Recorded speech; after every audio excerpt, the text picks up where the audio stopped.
नर्मदे हर महासभा के पंजीकृत कार्यालय तिलक नगर में आज महासभा की मीटिंग हुई। प्रत्यक्ष प्रणाली को लेकर कुछ निर्णय लिए गए।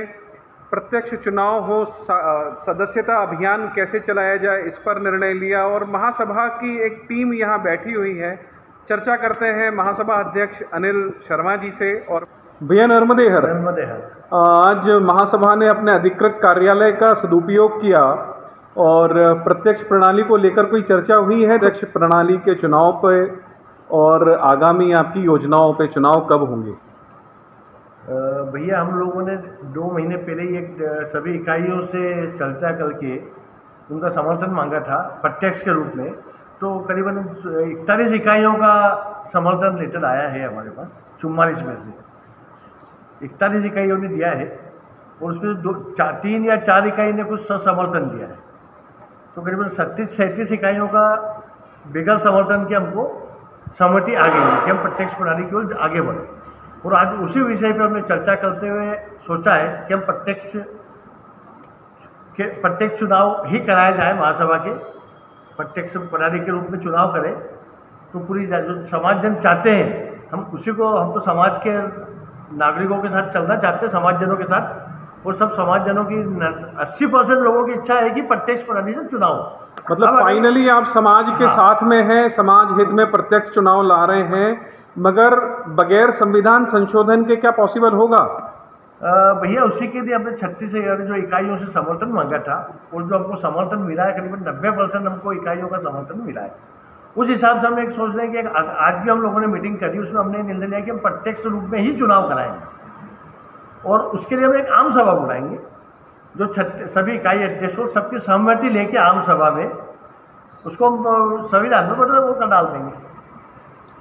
तो प्रत्यक्ष चुनाव प्रणाली में किन किन को वोटिंग का अधिकार रहेगा? वोटर्स कैसे बनेंगे, कैसे निर्धारित किए जाएंगे? क्या सशुल्क रहेंगे या अभी हर व्यक्ति को वोट का अधिकार रहेगा? भैया, इसमें जो भी सदस्य, हमारी जो फीस 51 रुपये पर नार्मटी व्यक्ति की फीस है और 18 साल से ऊपर जो भी होगा वो व्यक्ति वोट करेगा। चलिए, बहुत बढ़िया। मतलब ये मान लें कि आगे आने वाले कुछ समय में, जैसा आपने फरवरी में घोषणा की है कि फरवरी तक चुनाव हो जाने हैं, तो फरवरी तक चुनाव प्रत्यक्ष प्रणाली से होंगे और समाज को समाज के द्वारा चुना हुआ एक अध्यक्ष मिलेगा। बिल्कुल मिलेगा सर। फरवरी में हम पूरी कोशिश है कि हम फरवरी के में चुनाव करा के एक पूरा जनता का चुना हुआ चेहरा अध्यक्ष बने। दादा नर्मदे हर। नर्मदे हर भाई। आज विधिवत अपने अध्यक्ष महोदय ने घोषणा की है अभी कि प्रत्यक्ष चुनाव प्रणाली से ही चुनाव करवाए जाएंगे। तो चुनाव की रूपरेखा कैसी होगी ये आपसे बेहतर कोई बता नहीं सकता। क्या चुनाव की रूपरेखा होगी? सारी इकाइयों में वोटिंग का पैटर्न कैसा रहेगा? क्योंकि 44 इकाइयों में वोटिंग का पैटर्न बनाना, 44 इकाइयों की काउंटिंग करवाना, किस किस के चुनाव होंगे, ये बेहतर तरीके से आप बता सकते हैं। सबसे पहले तो पारे साहब, मैं हमारे अध्यक्ष जी को बधाई दूंगा कि उन्होंने एक क्रांतिकारी निर्णय समाज के सामने प्रस्तुत किया। वैसे हमारे अध्यक्ष जी क्रांतिकारी निर्णय लेने के लिए जाने जाते हैं। अभी तक का उनका कार्यकाल जो रहा, उन्होंने जो भी निर्णय लिए दबंगता के साथ लिए और फिर उनको फुलफिल भी किया है। निश्चित रूप से हमने हमारी कार्यकारिणी को और आज जो हमारी समिति ने बैठक की है, सबका एक मत से निर्णय था कि प्रत्यक्ष प्रणाली से ही चुनाव। किंतु हमारे बीच हमारे अधिवक्ता अमिताभ जी भी उपस्थित थे। उन्होंने कुछ तकनीकी विषय हम लोगों के बीच में रखे कि जब तक संविधान संशोधन नहीं होगा, जब तक आपकी आम सभा में से पारित नहीं कराया जाएगा, तब तक ये संभव नहीं है। अध्यक्ष जी ने भी आपसे निवेदन बताया, आपकी अपनी घोषणा की कि हम इसके लिए आवश्यकता लगी तो आम सभा भी बुलाएंगे और संविधान संशोधन भी करेंगे, किंतु प्रत्यक्ष प्रणाली से ही चुनाव। अब आपने जो प्रश्न किया कि इसकी रूपरेखा, इसकी कार्यपद्धति कैसी हुई, तो महासभा का और आज की समिति की बैठक का ये यूनानी मसले से निर्णय है कि हर नागरिक इसका मतदाता रहे, किंतु उसके लिए एक अनिवार्यता ये होगी कि वो महासभा का सदस्य है और हर नागरिक इसके लिए उत्सुक है और हर आदमी आज महासभा का सदस्य बनेगा।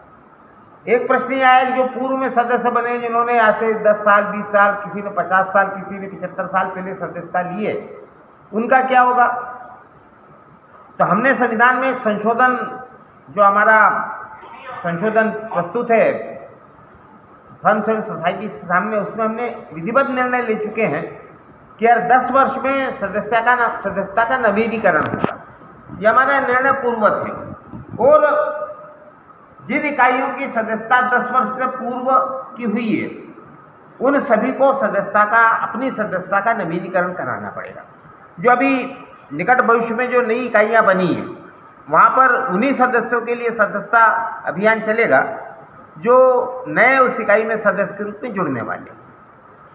सभी लोग सदस्य बनेंगे, इसके लिए हम एक आगामी 8 दिवस में एक समिति बनाएंगे।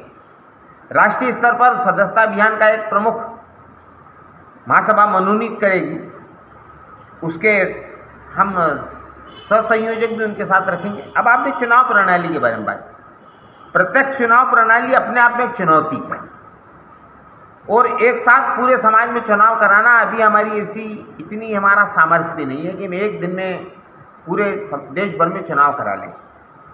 तो एक मोटा मोटी योजना ऐसी बनी है कि हम 5 क्लस्टर बनाएंगे, 5 क्षेत्रों की इकाइयों को विभाजित करेंगे, और एक एक क्षेत्र में एक तिथि देंगे हमारे चुनाव अधिकारी जी, और उस क्षेत्र में उस क्लस्टर की जो 8-10 इकाइयाँ होंगी, उनमें चुनाव 1 तारीख को होगा।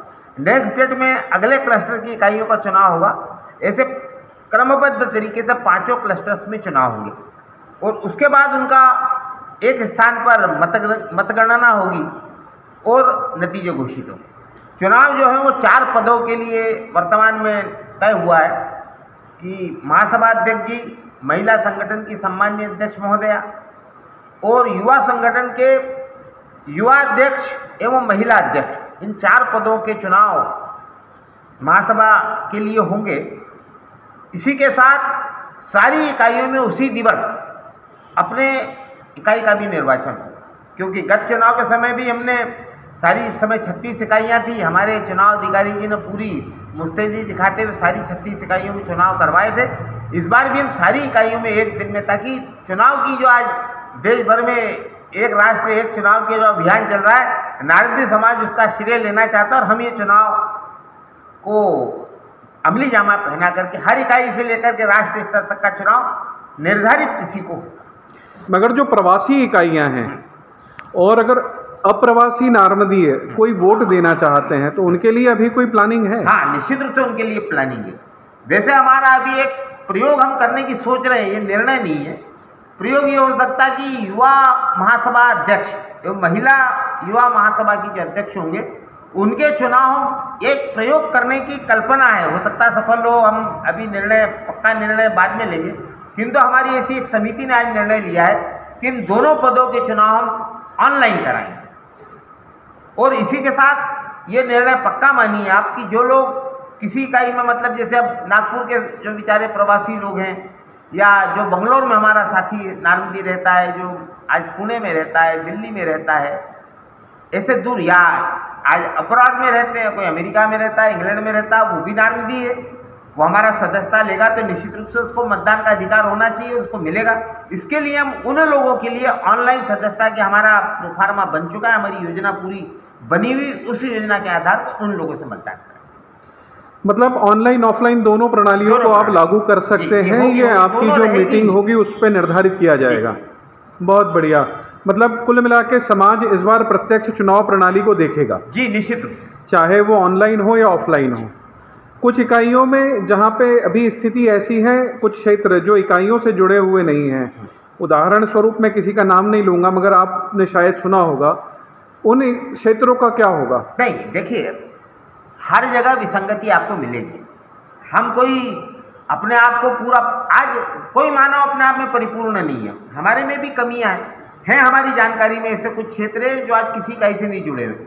हम वहाँ के सदस्यों को भी मतदान का अधिकार देंगे, वो भी मतदान करेंगे, और भविष्य में महासभा उन क्षेत्रों को या तो प्रत्येक इकाई की घोषणा करेगी उनके लिए, या उनको किसी पे समायोजित करेगी। बात कहना चाहूँगा भाई साहब इसके साथ कि मेरा पूरे समाज से आग्रह है, करबद्ध निवेदन है कि कृपया आप महासभा के सदस्य बनिए और मतदान में पूरी ताकत के साथ भाग लीजिए।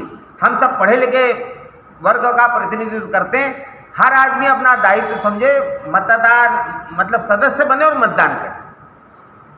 और इसका हम एक अभियान भी पूरे राष्ट्रव्यापी चलाने वाले हैं। हमारे हर क्लस्टर में इस दिशा में कि जैसे भारत शासन निर्वाचन के पहले अभियान चला था कि हर आदमी अधिकतम मतदान हो, हम भी चाहते हैं अधिकतम सदस्य बने और अधिकतम मतदान। मतलब मेरा वोट समाज के नाम। पूरा युवा वर्ग इसका इंतजार कर रहा है और युवा वर्ग मिलके इसको जरूर सफल बनाएगा। नारमदी इतिहास में अनिल शर्मा एक स्वर्णिम प्रश्न जोड़ने जा रहे हैं और पूरा समाज मुझे लगता है कि सदियों तक उन्हें याद रखेगा। तो बहुत बढ़िया दादा।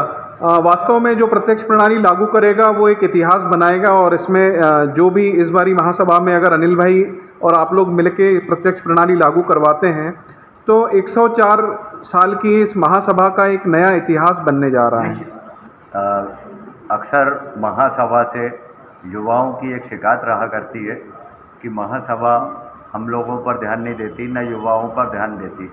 युवाओं की एक प्रथम मांग हुआ करती थी कि भाई वो एक प्रत्यक्ष चुनाव हो जिससे महासभा का एक जो प्रतिनिधित्व करने वाला व्यक्ति आए वो सर्वमान्य हो और वो वास्तव में कुछ कर सके।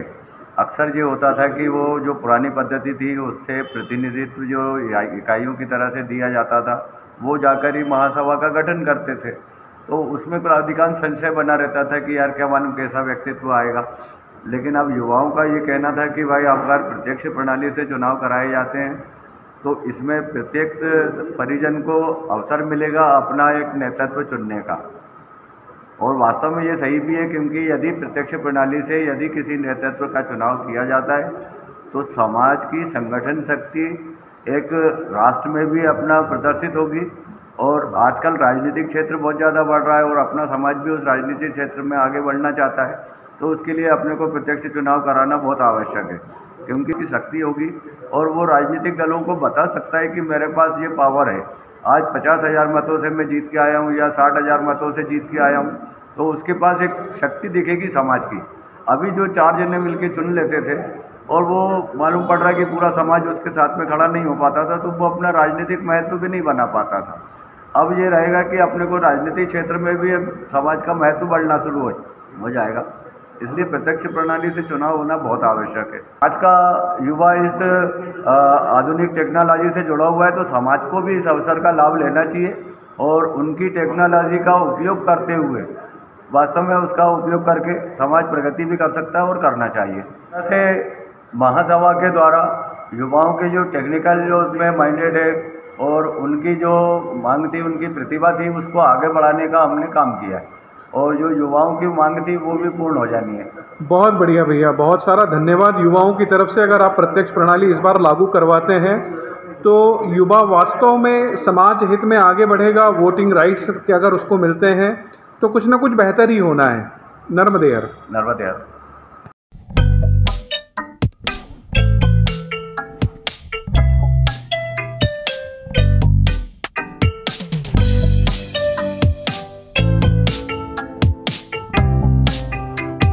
मेरे परिवार के लिए मेरी पहली पसंद ब्रह्ममणि भाजी ऑर्डर करें।